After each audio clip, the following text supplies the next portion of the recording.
El siguiente programa es clasificación A, contenido dirigido para todo público. Los comentarios transmitidos en este programa son responsabilidad de quien los emite.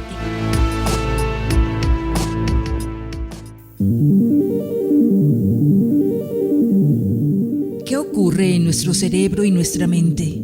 ¿Cómo funciona? ¿Qué mecanismos utiliza para que podamos pensar y actuar? Radio Universidad presenta Sinapseando, un espacio de divulgación científica sobre neurociencias, el estudio de la mente, salud mental y todos los avances y desarrollos científicos actuales relacionados a este tema. Sinapseando, la divulgación científica de las neurociencias. Bienvenidos.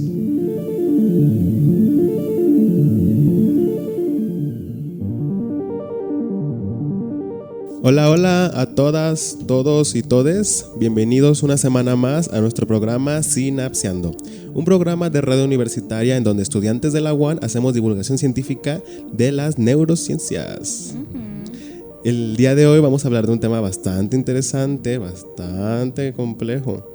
Mi nombre es Pedro Reyes, soy estudiante de medicina de la Universidad Autónoma de Nayarit y en cabina también me acompaña mi compañero Juan Pablo Hernández. Qué bueno que nos estén escuchando. Estamos aquí grabando desde la Universidad Autónoma de Nayarit. Estamos en espacio universitario.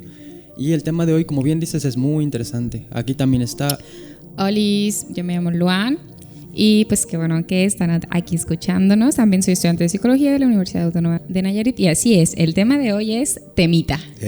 Hoy tenemos a un invitado muy pedido, especial. Muy especial, muy solicitado. Ándale. El día de hoy nos acompaña aquí en cabina el estudiante de filosofía de la UAN, Antonio Sánchez. Hola, muchas gracias por la invitación y bueno, muy feliz de estar aquí hoy con ustedes en cabina. No, el gusto es nuestro. Muchas gracias, Antonio, por acompañarnos. Y bueno, el día de hoy, en torno a, como habíamos dicho, ¿no?, la filosofía, vamos a hablar de una rama de las neurociencias un poco olvidada, un poco que casi no se aborda, ¿no?, dentro de la medicina, de la psicología, que es la neurofilosofía. La neurofilosofía es una rama de las neurociencias que pues ha tenido sus avances en los últimos años debido a grandes investigadores, pero que casi no se hace divulgación en torno a ello. Y bueno, la neurofilosofía, o también conocida como filosofía de la neurociencia, es el estudio interdisciplinario de la neurociencia y la filosofía que explora la relevancia de los estudios de la neurociencia a los argumentos tradicionalmente clasificados como la filosofía de la mente. La filosofía de la neurociencia intenta aclarar los métodos de la neurociencia y resultados utilizando el rigor y métodos de la filosofía de la ciencia. En pocas palabras, es esta unión entre lo que las neurociencias nos dicen, pero desde un aspecto filosófico, ¿no? Una especie de darle unión a la filosofía y a las neurociencias. Así es, vamos a entrar en debate, vaya. Vamos a hablar pues de la mente, del objeto de estudio en la psicología, qué tiene que ver y en qué se parece con la filosofía. Vamos a hablar del alma, si existe, las posturas filosóficas, todas estas corrientes incluso que van de la mano, el psicoanálisis, el conductismo, cognitivismo, etcétera. Vamos a hablar también de filosofía y neurociencias y bueno, dilemas éticos con una persona que sabe más que todos nosotros. Qué padre que estés aquí. Te vamos a hacer algunas pues preguntas, vamos a hablar todos juntos. Unas cuantitas. Una charla amena. Y pues vamos ahí a poner todos nuestros conocimientos en mesa, vaya. Aquí el objetivo de traerte a nuestro programa es encontrar los puntos de encuentro entre filosofía, psicología y neurociencias. De ahí es de donde surge el término de neurofilosofía, que puede ser una rama de las neurociencias o también de la filosofía. Pero en resumidas cuentas se trata de cómo la filosofía puede contribuir al estudio del cerebro o del comportamiento humano. Entonces me gustaría comenzar preguntándote, ¿qué es la filosofía para todo el público que nos escucha? Dios santo, la pregunta de cajón. La pregunta de cajón. Y no traje libreta para anotar. Sí, mira, creo que muy extenso, pero digamos que yo clasificaría la filosofía como una disciplina que tiene una actividad propiamente reflexiva y una actividad que logra de alguna u otra manera encaminarnos a preguntarnos por las causas y los principios primeros que ocurren en nuestra realidad, ¿no? La ciencia nos hará una descripción de la realidad, pero la filosofía pretenderá explicar a la realidad en sí misma. Ir más allá, digamos, de estos fines que vamos clasificando contemporáneamente en la ciencia, ¿no? Y esta actividad reflexiva, crítica, lo logra mediante herramientas como lo es la argumentación, el debate y propiamente también desde un estudio contemplativo y analítico de las cosas. Bastante complejo. Sí.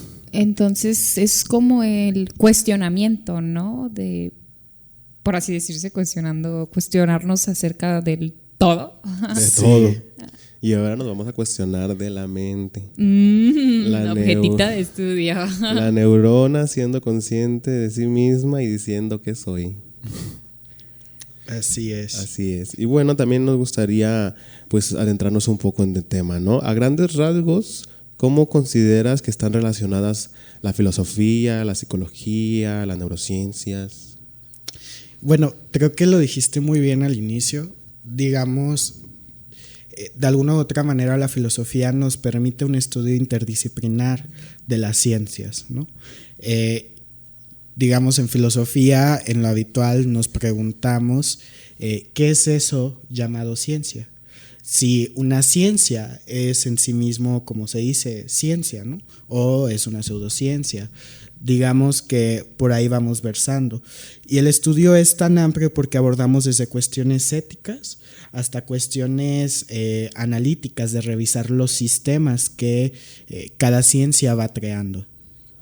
Ok, sí, porque históricamente recuerdo que hubo una etapa en donde a la psicología se le clasificaba como pseudociencia.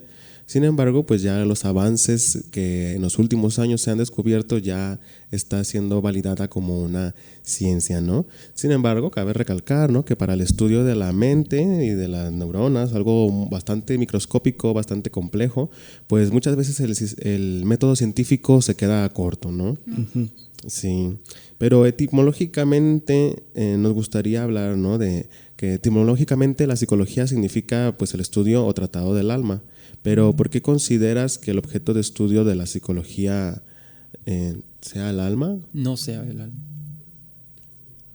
Bueno, es que digamos que en gran medida muchas de las ciencias que hoy tenemos nacieron gracias a la filosofía o digamos en una etapa estuvieron muy unidas.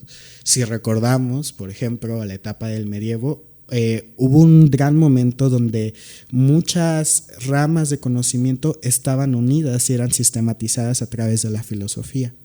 La psicología no es la excepción y que digamos en este contexto, si nos remontamos a un contexto griego, podemos decir de alguna otra manera que lo que se llegó a tratar en Grecia fue la idea del alma, pero la idea del alma griega no es una idea como la que hoy tenemos gracias a las religiones judeocristianas, de algo que nos da movimiento y algo que nos trasciende más allá y nos lleva a lo mejor a algún paraíso religioso. Por el contrario, digamos que sí, la idea griega del alma le daba movimiento a los cuerpos, pero para algunas personas el alma moría cuando moría el cuerpo o en otros casos sí llegaba a trascender.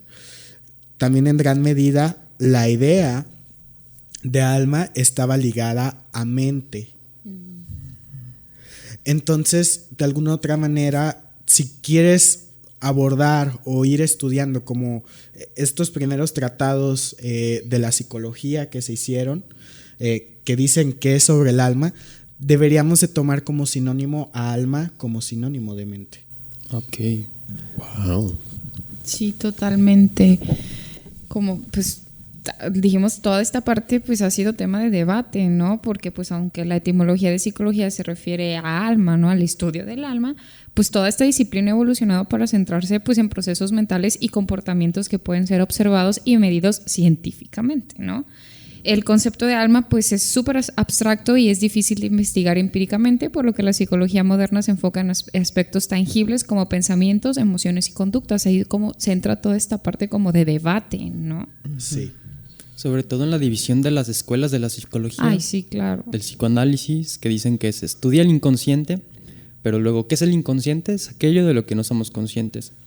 Ahorita somos conscientes pues del espacio en el que estamos. ¿Cómo vamos a demostrar que existe algo que ni siquiera podemos percibir? Totalmente. También la escuela conductual, que dice que lo único que nos interesa estudiar es la conducta, lo observable, lo medible.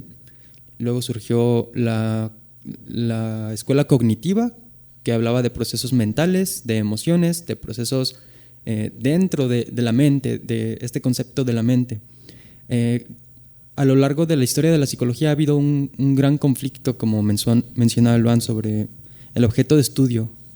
¿De qué forma crees que la filosofía pueda contribuir a la definición adecuada de un objeto de estudio que verdaderamente represente a la psicología? Sí, y sobre todo porque hoy la psicología ya es ciencia, ¿no? O sea, ya se sabe que es ciencia. Yo sí, veramente me gusta el conductismo y el cognitivo, pero también me voy del lado en que, pues, güey, también somos alma.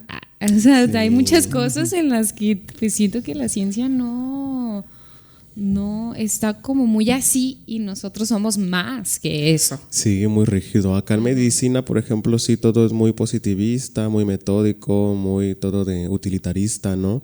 Sin embargo, pues vaya, si bien en medicina lo vemos todo como de que o está enfermo o está sano, hay muchas cosas, ¿no?, que salen más allá de estas células tan complejas como son las neuronas. Y por eso venimos aquí a hablar, ¿no?, de que más que esté sano o enfermo o grande o chico, que se compone, ¿no?, en toda su complejidad ontológica. Y bueno, retomando la pregunta que había hecho Juan Pablo, ¿no?, que ¿qué tendríamos que hacer, ¿no?, para poder demostrar este objeto de estudio, la existencia del alma? ¿Conoces alguna postura filosófica que hable de ello? ¿O la tuya? Uh-huh. Del alma. Bueno, es que hay varias, ¿no? Digamos, como la última idea de la Grecia clásica la planteó Aristóteles, quien él decía que el alma humana, más bien había tipos de almas, había un alma vegetativa que cumplía funciones de nutrición y esa la tenían las plantas, los animales y los humanos. Entonces, esa sería el alma vegetativa. Y luego viene el alma sensitiva, la cual la tenemos los humanos y los animales, la cual maneja cuestiones de sentimientos, de sensaciones y más que nada de cómo nos desenvolvemos en el mundo. Y luego viene un alma que es racional, que únicamente la tenemos los humanos y que tiene la cuestión de la abstracción, de conocer al mundo, captar la esencia de las formas y demás. En el humano se reúnen todas estas almas para componer pues esta cuestión nutritiva, esta cuestión sensitiva, pero la cuestión más trascendente que es la racional. Y si hacemos un salto histórico muy grande, luego llegamos como a épocas modernas, donde comienza a haber una ruptura, donde está Descartes y él plantea que el humano es una dualidad de mente-cuerpo. Uh-huh. La idea de alma comienza a cierto punto ahí a separarse, ¿no? Y en la meditación sexta, Descartes dice: yo soy enteramente un ser pensante y puedo vivir sin mi cuerpo. Y entonces, y así vamos como, digamos, evolucionando en estas ideas hasta que, digamos, el concepto de alma va desapareciendo en cierta medida para solamente mantener el concepto de mente. Y digamos, esto va siendo como una cuestión más que nada ontológica del ser humano, una cuestión antropológica, una cuestión epistemológica porque se ven los conocimientos, pero también una cuestión metafísica porque el planteamiento de la mente es en gran medida especulativo. Aunque si bien hoy en día tenemos más posibilidades como de entenderla y estudiarla, pues ahí, digamos, en la historia de las ideas de la filosofía, así se ha mantenido. Hoy en la actualidad, digamos, mantenemos incluso el debate, ya no de la existencia de la mente, pero sí de cómo mente y cuerpo pueden estar relacionadas, unidas. Porque para muchos, digamos, aún no hay a una comprobación que nos diga que mente y cuerpo están unidas.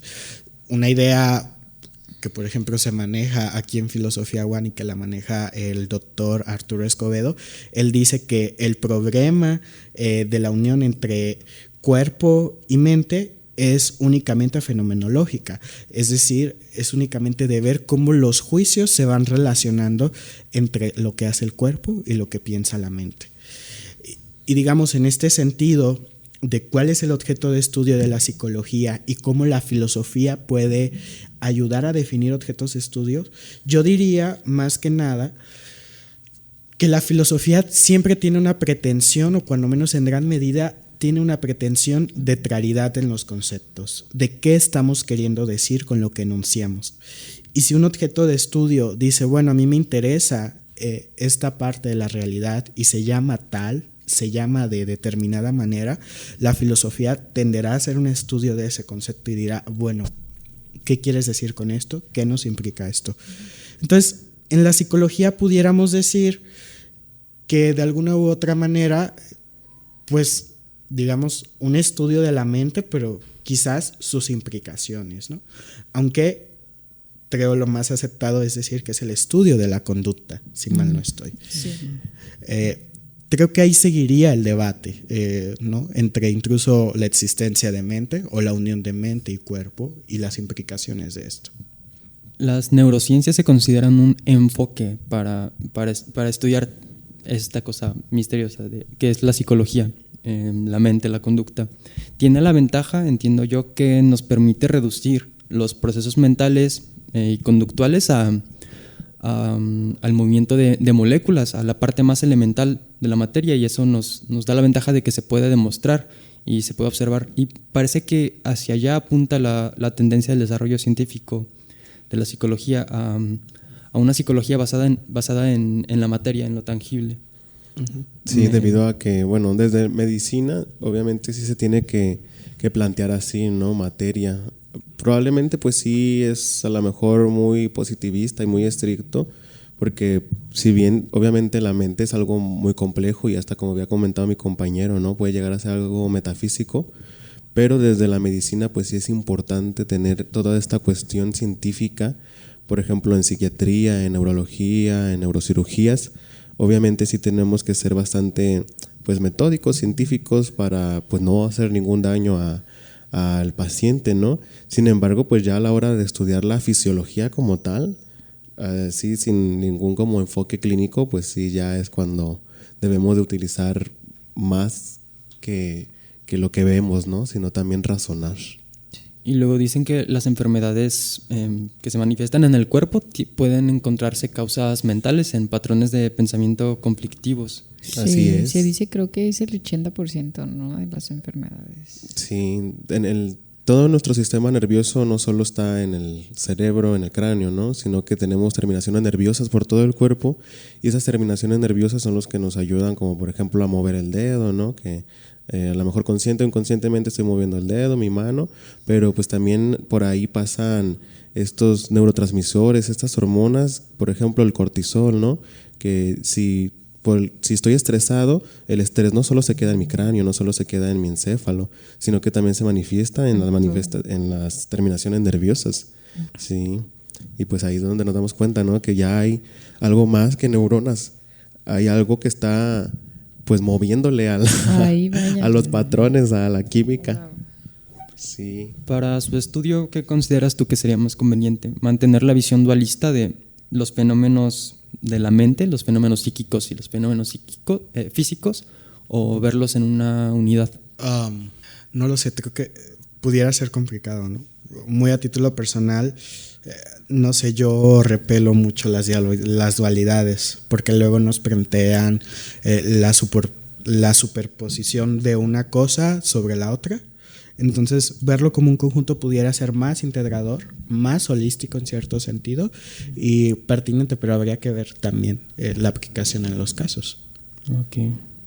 Bueno, y cambiando de tema, en psicología, cuando alguien lleva su proceso psicoterapéutico, nos enfatizan mucho. En psicoanálisis se dice insight, que es la capacidad de darse cuenta de los patrones conflictivos que uno tiene de pensamientos, de conducta. O sea, nos invitan a hacer un análisis constante de nosotros mismos. No sé cómo ha sido su experiencia con este análisis, al menos de la parte psicológica o de las neurociencias, pero me interesaría saber si hay algo similar en filosofía, un proceso de observación constante. Ok, bueno, digamos que en la parte contemplativa de la filosofía, digamos en griego contemplación es teoría, y de alguna u otra manera la contemplación griega se vinculaba como a esta, digamos, a esta conexión que tenemos con la realidad misma. Pero también para poder conocer esa realidad misma, la primera idea o una de las primeras ideas que hay es la idea socrática de conócete a ti mismo, ¿no? Conócete, júzgate a ti mismo, ¿no? Entonces, la introspección también sería una parte de la contemplación y sería muy importante para poder conocer a la realidad. Pues justo que dices contemplación, hay un término que también se usa mucho en el cognitivismo, que es el debate socrático, ¿no? Que es realmente pues cuestionarte, o sea, cuestionarte y cuestionarte y cuestionarte. Y a mí me ha funcionado mucho que cuando me llega pues pensamientos intrusivos o ansiedades, me pongo a debatir desde dónde viene y por qué y para qué y a dónde y qué sucede y por qué pasa, hasta que realmente pues encuentro pensamientos razonables, y hay otros pues que a ver, nada más son ansiedad. Entonces pues que hasta el día de hoy se sigue usando todas estas cosas filosóficas, ¿no? Sí. Y hasta en la psicología, porque eso es una técnica de intervención, Juan Pablo, ¿sí sería el debate socrático? Pues hay una técnica que es dialéctico-conductual como tal. Pues tal cual, ahí está. Sí. Y ya pues va de la mano hasta pues el conductismo y el cognitivismo, y pues van de la mano con la filosofía. Sí, es muy importante, la verdad, tener este enfoque filosófico, ¿no? A la hora de estudiar la mente y estudiar el cerebro, porque, por ejemplo, al inicio de la historia de la salud mental, ¿no? Se limitaban muchas cuestiones como neurocirugía. Sin embargo, pues bien abriendo un cráneo en un quirófano, no vas a ver un trauma de la infancia. Obviamente obviamente en una neurocirugía no vas a poder ver un trauma de la infancia, y es por eso lo importante de reflexionar, ¿no? De hacer, como había comentado Luan, ¿no? Esta introspección y recordar y poner a trabajar nuestro hipotálamo, la memoria, y recordar de dónde viene todo esto, ¿no? Porque pues nos damos cuenta, ¿no? Que es mucho más complejo que solo un órgano, vaya, bien, es un órgano bastante complejo. Okay. Nos vamos a ir próximamente a corte. Nada más regresando, les anunciamos al público que nos escucha, hablaremos sobre ética, profundizaremos más en los contenidos más profundos sobre la filosofía y puntos de encuentro entre filosofía, neurociencias y psicología, así que no se despeguen. Así es, les invitamos a seguirnos en nuestras redes sociales, tanto Instagram como TikTok, @sinapseando.fm. No se despeguen del dispositivo en donde nos están escuchando, y les invitamos a seguirnos sintonizando en la estación 101.1 FM de Radio One.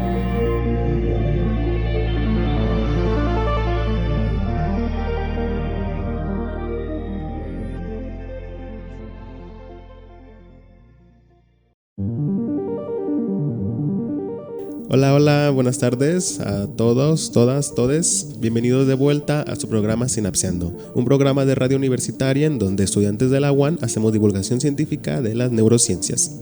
El día de hoy tenemos la dicha de tener aquí en nuestra cabina a nuestro invitado Antonio Sánchez, estudiante de filosofía de la UAN, y que antes del corte nos estaba platicando un poco sobre neurofilosofía, ¿no? Esta rama de las neurociencias que trata de tejer esta relación, ¿no? Entre la filosofía y las neurociencias, ¿no? Darnos cuenta de que hay mucho más que células y que hay todo un razonamiento bastante importante que hacerse en torno al estudio de este complejo sistema nervioso y la mente y la conducta y bla bla bla. Antes de irnos a corte hablábamos del objeto de estudio de la psicología, cómo podemos abordar el estudio de la mente, del comportamiento, la perspectiva de las neurociencias. Y bueno, cambiando a otro tema, me pregunto yo si a lo largo de tu carrera, de tu estudio de filosofía, te has planteado de qué está hecha la realidad. Quiero decir, hay un observador que la experimenta, pero ¿qué hay más allá? ¿Qué hay detrás de todo eso? ¿Hay alguna respuesta que hayas escuchado en clases o una respuesta que tú hayas llegado por tu cuenta. Ok, ¿de qué está hecha la realidad? Bueno, digamos el planteamiento se ve en epistemología, digamos que es como el estudio del conocimiento. Y la percepción de la realidad viene a ser en gran medida una forma de abstracción y una forma de conocimiento. Yo diría más bien que hay múltiples realidades en nuestro mundo. Hay una realidad física, material, la cual puede vivir independientemente a la presencia humana. Y digamos, esta pudiera ser la naturaleza. Pero luego hay realidades que sí dependen del humano, como lo pudiera ser un imaginario colectivo, como lo pudiera ser la democracia, la realidad política. Esas realidades existen. A lo mejor no son tangibles. ¿De qué están hechas? Quizás de ideas del ser humano, ¿no? Si hay algo más allá o hay algo que constituya la realidad, ¿qué es lo que hace que la realidad sea? Es una pregunta de carácter ontológico. No me la había cuestionado en algún momento y creo que me parece muy interesante lo que planteas. Una respuesta, no lo sé. Digamos, repito, hay muchas y una de ellas ha sido de que hay múltiples realidades y que hay una realidad material y hay realidades del humano y demás. Y también es importante hacer hincapié en esto, ¿no? Que mucha gente, por ejemplo, haciendo lo que ya has mencionado, ¿no? De la realidad política, mucha gente cree que su ideología es lo que es y todos deberían de acoplarse a eso. Sin embargo, somos tantas personas en este planeta, 8 billones, demasiada gente, y pues obviamente no podemos definir una realidad totalmente específica para todos, ¿no? Si bien sí hay una realidad material, como había mencionado, cada persona obviamente ve la vida de una forma distinta por cuestiones genéticas, por cuestiones geopolíticas, por cuestiones culturales, por cuestiones religiosas, por muchas cuestiones, ¿no? Y parece ser que en los últimos años hay como toda esta guerra psicológica, ¿no? Entre todas las personas de que no, que piensa esto o estás cancelado, o de que tienes que pensar como yo o tienes que tener esta ideología, ¿no? Pero pues cada mente, cada cerebro se está desarrollando en lo individual y pues muchas veces somos muy duros con otros cerebros cuando pues cada quien tiene ahora sí que la suerte, ¿no? De aprender lo que aprendió, de haber nacido con la genética que nació y bueno, sí es muy complejo. A lo largo de tu carrera universitaria, ¿te has podido dar cuenta de cosas que el resto de la población no se da cuenta sobre el entorno, sobre la sociedad? Me pregunto yo, ¿qué impacto tendría el estudio de la filosofía para un ciudadano, para un ser humano, entendiendo que un cambio en la forma en la que piensan puede tener un impacto benéfico en su salud mental? Desde esta perspectiva, ¿cómo la filosofía puede contribuir al bienestar mental de una persona? Incluso yo diría que no necesariamente puede contribuir de una forma positiva. ¿Al contrario? Sí. Aunque depende de los casos también y digamos las perspectivas de la filosofía. Digamos, al ser una disciplina tan amplia, habiendo tantas corrientes, tanta historia y aún ya poco más de 2000 años de su nacimiento, que aún no podamos tener claro, ni quienes digamos tienen doctorados en filosofía, que no podamos tener claro qué es la filosofía, nos da cuenta de que estamos jugando con una rama del conocimiento humano que es compleja en sí misma. Si me he dado cuenta o percatado de cosas de la realidad misma que alguien más no se ha percatado, no lo sé, porque incluso pudiera parecer soberbio el planteamiento, ¿no? Y creo que luego en filosofía pecamos bastante de eso, de una soberbia de que entendemos a la realidad de otra manera y la conocemos de manera más perfecta, ¿no? O luego está el chiste de que Platón tiene suerte de haber pensado eso hace más de 2000 años porque eso yo lo pensé a los 12 años, ¿no? Y digamos, es chiste, pero esa soberbia existe. No, digamos en un primer momento el impacto o el encuentro que tienes con la filosofía siendo una persona joven es de cómo, digamos, va comenzando a cambiar la forma en la que ves la realidad y comienzas a dudar también de muchas creencias propias, porque en gran medida la filosofía, si quiere ser filosofía, tendrá que ser antidogmática y tendrá que ser crítica ante la realidad y poner en tela de juicio muchas creencias, muchos conocimientos. Llega a ser violento en cierto sentido, no en una cuestión meramente de que es completamente agresivo, pero sí de alguna u otra manera devela muchas ideas y muchos paradigmas que vamos construyendo a lo largo de nuestras vidas. Y en este mismo sentido, creo que muchas de las veces el ejercicio de la filosofía, o cuando menos un ejercicio formal planteado en ámbito académico, puede ser para muchas personas una salvación, una forma de encontrarse en el mundo y una forma de entenderlo, porque tenemos esa curiosidad de querer comprender al mundo, querer explicarlo, más allá de solo describirlo. Pero hay para quienes, variando la corriente, pudiera estar esa angustia de no conocer al mundo, de no tener certezas. Como crisis existenciales. Sí, en gran medida, ¿no? Una angustia, pero que digamos también a veces esa angustia es una ganancia, porque entonces sabes en gran medida que no hay cosas definidas y que no te quedas con tus creencias. Entonces, digamos, creo que va variando. No sé si apelar a ese cliché del estudiante de filosofía que se cuestiona de la realidad, ¿no? Porque tampoco es algo que hagamos 24/7, no estamos así. Hay días o hay momentos donde salimos del aula y queremos desconectarnos de todo eso, porque es, digamos, esta abstracción mental es un proceso que puede ser muy cansado. Y también, digamos, esa forma en la que le damos valor al conocimiento, que le damos valor a la capacidad de abstracción, creo que es muy grande. Yo, por ejemplo, soy una persona que valoro mucho el conocimiento, ¿no? Si a mí me dices que no tengo criterio propio, me molesta en cierta medida. Porque dile eso a un estudiante de filosofía. No. O sea, digamos, está ese valor de pensar por tu propia cuenta y más allá de lo que dijeron los autores, ¿no? Creo que también ese es un impacto de qué lugar y qué posición le damos al conocimiento. Qué fuerte. Uy, sí, Wow, sin sí. palabras. Sí, en mi caso sí he conocido personas que sí les ha sido benéfico, ¿no? El cuestionarse la realidad para a lo mejor ya sus problemas que los tenían muy grandes, dicen, pues mis problemas ya no son tan grandes como yo creía.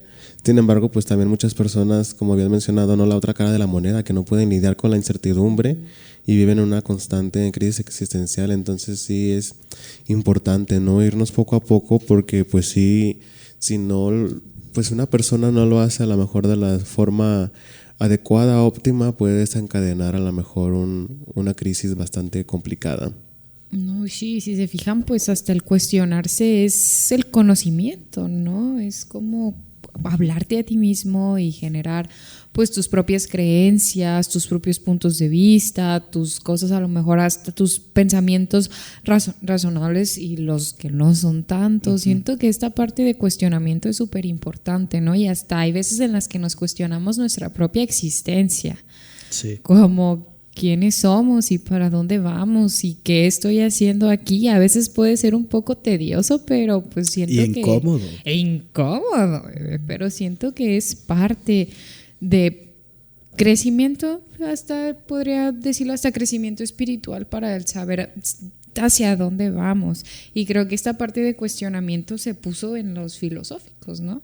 O sea, es el que digo, a ver, vamos a cuestionarnos y vamos a ver desde dónde viene y para qué y por qué. Entonces digo, wow. Sí, en su momento se cuestionaron que todo, no, pues sí, todo, pero pues ahorita estamos hablando, ¿no? De qué es lo que pregunta, ¿no? ¿Quién está preguntando todas estas preguntas, ¿no? ¿Qué es la mente? ¿Qué es esta voz? ¿Qué es este mecanismo de neuronas? Y bueno, Hoy en día, pues como había mencionado mi compañero, ¿no? Que ya estamos más avanzados, a diferencia de aquella época griega, ya tenemos un poco más de respuestas, tampoco todas las respuestas, ¿no? Sin embargo, pues como ha avanzado las neurociencias, al igual también han avanzado otras ciencias, ¿no? Y nos hemos dado cuenta que todas estas disciplinas están teniendo como su propia rama en torno al estudio fundamental del cerebro, ¿no? De lo que nos dicen los encefalogramas, las resonancias magnéticas, instrumentos tecnológicos de investigación.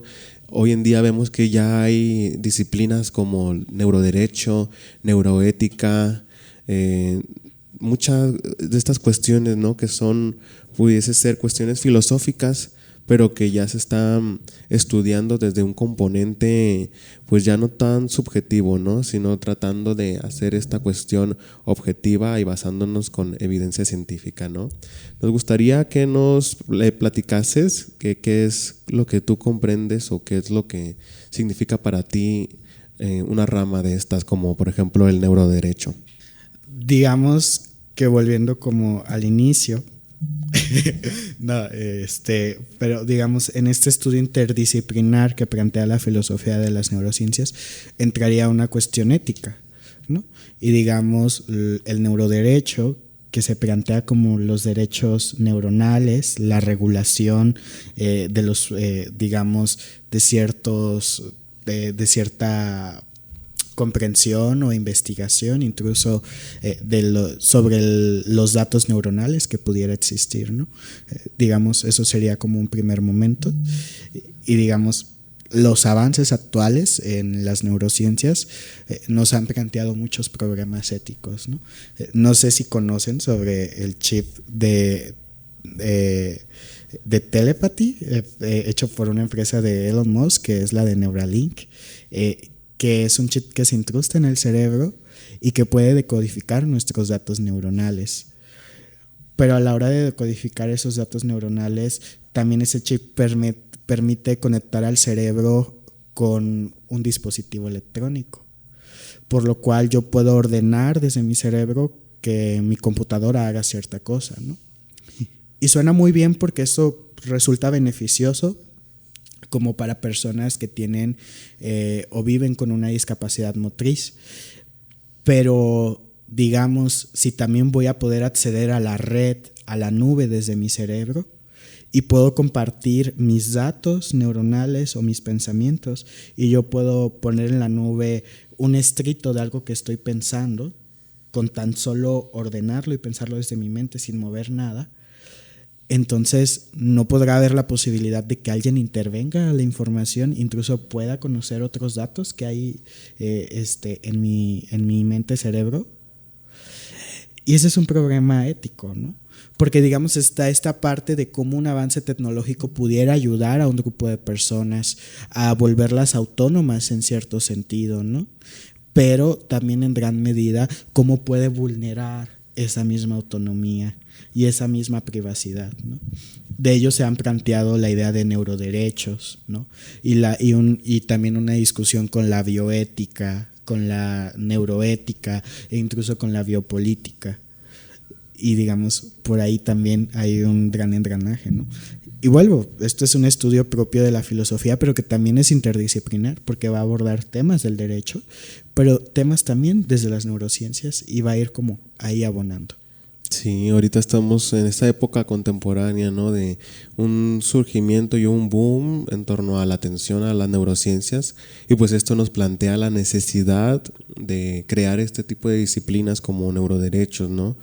Y neuroética, y lo cual es fascinante, ¿no? Que vaya, hace falta mucho por estudiar, hace falta mucho por postular, por investigar. Sin embargo, pues es interesante darnos cuenta cómo va avanzando todas estas ramas hoy en nuestros días, ¿no? Incluso que la cuestión del Neuralink y toda esta cuestión apenas va empezando, ¿no? Cada año la inteligencia artificial y todas estas tecnologías nuevas de investigación biomédica pues va a ir creciendo más y nos va a plantear necesidades nuevas. Oye, y una pregunta, ¿tú crees en el libre albedrío? Bueno, ¿para ti qué es creer? No, no es cierto. ¿Qué es creer? Mega. Me encantó. Aunque pudiera parecer muy importante la pregunta, no, no lo sé. Creo que suspendo el juicio ante la pregunta. Pudiera decirte que sí, pero digamos hay una discusión muy larga y tendida sobre eso. Bastante. Incluso si lo adaptamos como a épocas más contemporáneas, porque digamos ese planteamiento viene desde el medievo, antes del medievo, y se desarrolló todavía en gran medida de época moderna, de épocas incluso más contemporáneas. Por ejemplo, volviendo como a la idea del chip, digamos, qué tanta libertad o qué tanto libre albedrío tendríamos si alguien puede acceder a nuestros datos neuronales, ¿no? Y ese es un problema con la idea de la libertad y del libre albedrío, que creemos que somos libres y podríamos no serlo, pero no es tan simple responderlo como parece. Menos en un programa de radio.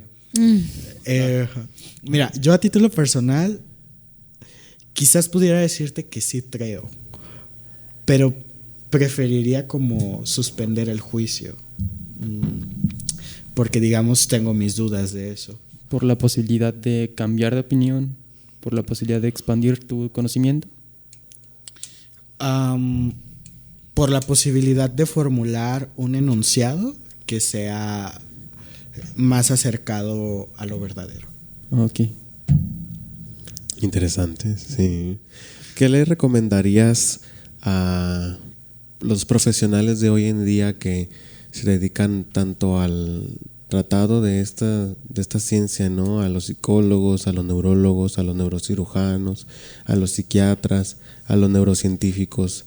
¿Cómo podemos ejercer esta profesión dentro de tantas áreas, ¿no? Que al final del día estamos haciendo lo mismo, pero desde diferente enfoque? ¿Qué les recomendarías para hacer una labor, pues, filosófica, ¿no? O sea, ¿de qué manera sería idóneo ejercer esta profesión de manera humana? Bueno, creo que justamente en este mismo sentido del cuestionamiento, yo diría que no solamente es el cuestionar por cuestionar, también digamos el cuestionar tiene una pretensión de verdad quizás, y una pretensión también de claridad. En ese mismo sentido, tener la claridad sobre mi profesión y sobre cuál es el fin de mi profesión sería como un primer momento, ¿no? Y ver las implicaciones de mi profesión, tanto metódicas como éticas, sería importante teorizarlas y revisarlas. Entiendo que muchas de las veces se rechaza una discusión filosófica porque consideran que no es valiosa o que es algo que pierde la razón. Yo diría que por el contrario, ayuda, digamos, a sentar ciertas bases y a sentar ciertos paradigmas y para saber dónde estamos plantados y saber si estamos posicionados de la manera correcta, ¿no? Entonces, el cuestionarse con ese fin de obtener la claridad de qué están haciendo y de saber las implicaciones de esa claridad. Creo que eso en un primer momento. Y buscar que también el cuestionamiento sea riguroso en cierta medida, que no sea un cuestionamiento vano, sino que nos problematice, que nos incomode, porque también por eso, digamos, la filosofía a veces pudiera resultar bastante incómoda, ¿no? Porque nos vamos a cuestionar a veces hasta lo más personal que pueda haber. Y es complicado en un inicio, pero también, digamos, también poderle poner límites a ese cuestionamiento y ir como, digamos, en este momento, como decía hace un rato, de suspender el juicio, de dudar y decir, bueno, no tengo respuestas aquí y está bien no tener respuestas. Tendré que buscarlas y tendré que leerlas aún más, ¿no? Eso sería en un primer momento. Y que lo contemplen como algo necesario, ¿no? Más allá de si es útil o no, sino necesario para poder ejercer esa profesión. Ok, te agradecemos mucho que hayas estado el día de hoy con nosotros, nos compartiste mucho, aprendimos mucho. ¿Algún otro comentario? Me gustaría, en pocas palabras, agradecerte mucho por acompañarnos el día de hoy y pues también igual que nos quieras compartir alguna conclusión en torno a tú qué crees que sea la mente. Por favor. ¿Tú qué crees que es la mente para ti? El alma, la mente, la vida, nosotros. Okay. Si se puede todo ahorita en 3 minutos estaría perfecto. En 1 minuto, a ver. En 1 minuto, por favor. Wow. Ok, bueno, antes que nada también darles las gracias a ustedes por esta invitación. Confieso que salgo un poco de mi zona de confort, pero me gusta y agradezco mucho. También me disculpo si no logré superar todas las preguntas, pero digamos quería también compartir un poco de ese ejercicio. Y sobre la mente considero es una parte humana que nos da conciencia, que nos da identidad, que nos da en gran medida también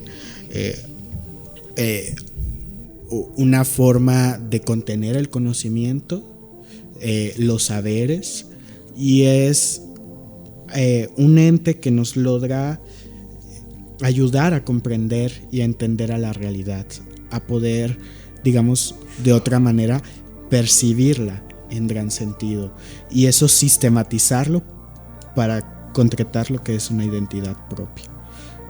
Excelente, muchísimas gracias. Igual invitamos a todos los radioescuchas que nos están sintonizando el día de hoy a investigar por su cuenta en fuentes confiables, fuentes científicas, adentrarse en la infinita biblioteca que es el internet, ¿no?